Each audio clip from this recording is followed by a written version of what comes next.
Հարգելի գործընկերներ, շարունակում ենք մեր նիստը, պարոն Խանդանյան, հրավիրում եմ ամբիոնի մոտ հարց ու պատասխան է շարունակելու համար եւ այժմ պարոն Խանդանյանին հարց կտա Աննա Գրիգորյանը։ Պարոն Խանդանյան, շարունակենք տրիպի մասին մեր զրույցը։ Քաղաքական բովանդակային առումով հավանաբար ելույթի ընթացքում կանդրադառնամ, բայց ուզում եմ մի քանի ճշգրտում անել, հաշվի առնելով, որ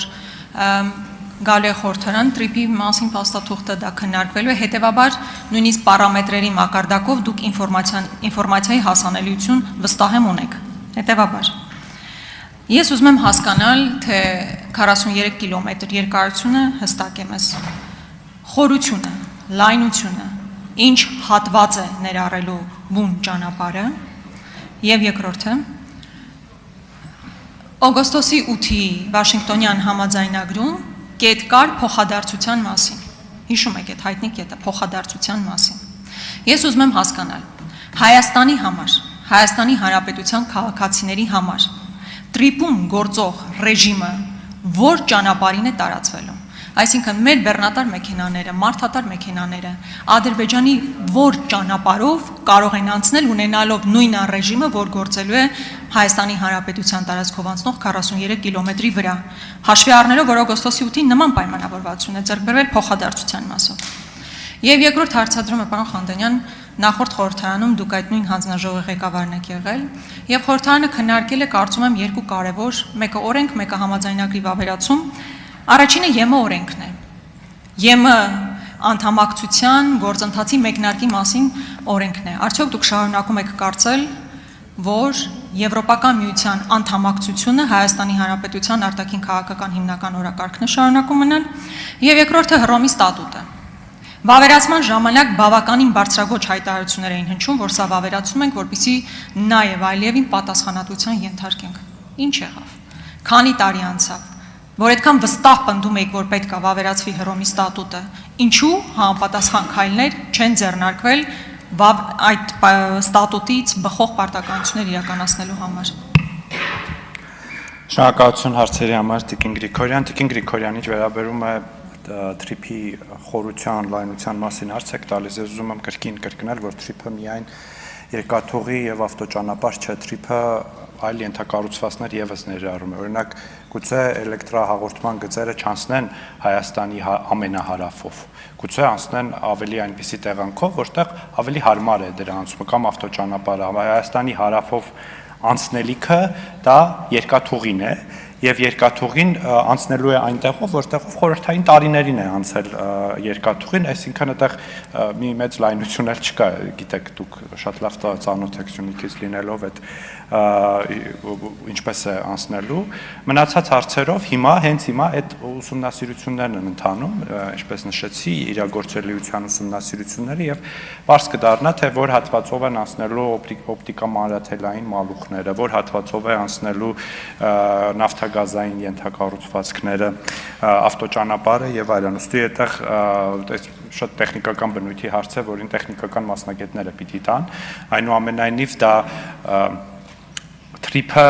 կներեք արտահայտությանս համար չափառապատ ճանապարհ չէ, որպեսզի ասեմ, որ դրա լայնությունը լինելու է 1.5 կիլոմետր։ Տրիպը բազմամոդալ եւ տարբեր ենթակառուցվածքներ ներառող նախագիծ է։ Վերաբերում է փոխադարձությանը, սրանք հարցեր են, որոնք դեռևս քննարկման առարկա են, ու այդ փոխադարձությունը օրինակ կարող է վերաբերել նաեւ այն մաքսատուրքերին, տարբեր վճարներին եւ այլն, որոնք Հայաստանը եւ Ադրբեջանը փոխադարձաբար կհամաձայնեցնեն այս ենթակառուցվածքների իրագործման ընթացքում, երբ որ դա արդեն կյանքի կոչվի եւ կսկսվեն հաղորդակցությունները։ Ինչ վերաբերում է Եվրոպական միության մասին օրենքին եւ Հայաստանի անդամակցությանը, այո, Հայաստանի Հանրապետությունը ըստ էությամբ ընդունելով այդ օրենքը հռչակել է, որ այդպիսի գործընթաց է սկսում, իսկ գործընթացը դա ընթացող process է եւ մենք բազմիցս ենք ասել, որ Եվրոպական միությանը եվրոպական ինտեգրման process-ը մեզ համար առավելապես ներքին գործընթաց է։ Մենք ուզում ենք, որպեսզի մեր ռազմավարությունները, ներքին զարգացման ռազմավարությունները ընթանան այնպիսի ուղղությամբ, որ Հայաստանը համապատասխանի Եվրոպական միության չափանիշներին, որովհետև դա ակնհայտորեն օգտակար է լինելու Հայաստանի Հանրապետության քաղաքացիների համար եւ Հայաստանի քաղաքացիները ապրելու են ավելի լավ ստանդարտներով։ Այն պահին, երբ որ մենք տեսնենք նաեւ որ կա քաղաքական հնարավորություն դիմում ուղարկելու Եվրոպական միությանը, այդ որոշումը կկայացվի։ Արձագանք։ Կհիշեք ստատուտի մասին էլ խոսեք, ինչ վերաբերում է TRIP-ին, պարոն Խանդանյան։ Մի ամսից հավանաբար այդ հարցը քննարկվել է խորհրդարանում, իսկ առաջիկայում էլ Սահմանադրական դատարանում։ Իմ հարցադրումները պարամետրերի մասին բովանդակային հարցեր են, տեխնիկական հարցեր չեն։ Իսկ դուք ասում եք, գուցե էլեկտրալարերն անցնեն ոչ մեղրիով, այլ հատվածով, գուցե ճանապարհն անցնի այլ հատվածով։ Դասեք գուցեն ո՞րն է։ Այսինքն, եթե պայմանագիրը կա, որ պիտի գա վավերացման, գնացել է Սահմանադրական դատարան, հետո գալու է պարլամենտ, այսինքն հստակ չի այդ ամեն ինչը, հողային կոնկրետ շերտի մասին ենք խոսում, Հայաստանի Հանրապետության կոնկրետ հողակտորի մասին է խոսք, ու դուք չգիտեք դա որտեղ է լինելու։ Իսկ ինչ վերաբերում է ԵՄ անդամակցության մասին գործընթացին, դուք խոսում եք ԵՄ ստանդարտների մասին, այդ ստանդարտներով ապրելու մասին։ Պարոն Խանդանյան, ես իհարկե կողմնակից եմ, բայց դրա համար պետք էր հենց այդ օրենքը ընդունվեր, առանց այդ օրենքի ընդունման էլ կարելի էր գնալ դրան։ Իսկ վերջերս Նիկոլ Փաշինյանը հայտնի իր ելույթում ասում է, որ ԵՄ անդամակցությունը որպես այլընտրանք գոյություն չունի։ Տիկին Գրիգորյան, ճիշտ հակառակը շատ կոնկրետ հողային շերտի մասին չէին պատասխանը դրա մասին է։ Եթե խոսքը վերաբերում է երկաթուղուն, դուք բոլորը շատ լավ գիտեք, թե ինչպես է անցել խորհրդային շրջանի երկաթուղին, եւ խոսքը այդ հողային շերտի մասին է, եւ այդ հողային շերտի հետ կապված կան նաեւ դուք կարդացել եք պայմանագիրը, պայմանագրում կան մեկնաբան։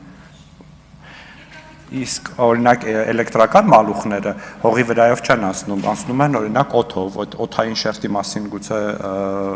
հարցեր տա կամ բաներ։ Նկատի ունեմ յուրաքանչյուր ենթակառուցվածք իր պարամետրերն է ունենալու եւ յուրաքանչյուր ենթակառուցվածքի համար ստեղծվելու է նաեւ համապատասխան համաձայնագրի դուստր ձեռնարկություն, որը կառավարելու է այդ ենթակառուցվածքի աշխատանքները, ուստի այստեղ իսկապես ձեր հարցը շատ տեխնիկական է եւ այդ տեխնիկական հարցերի պատասխանները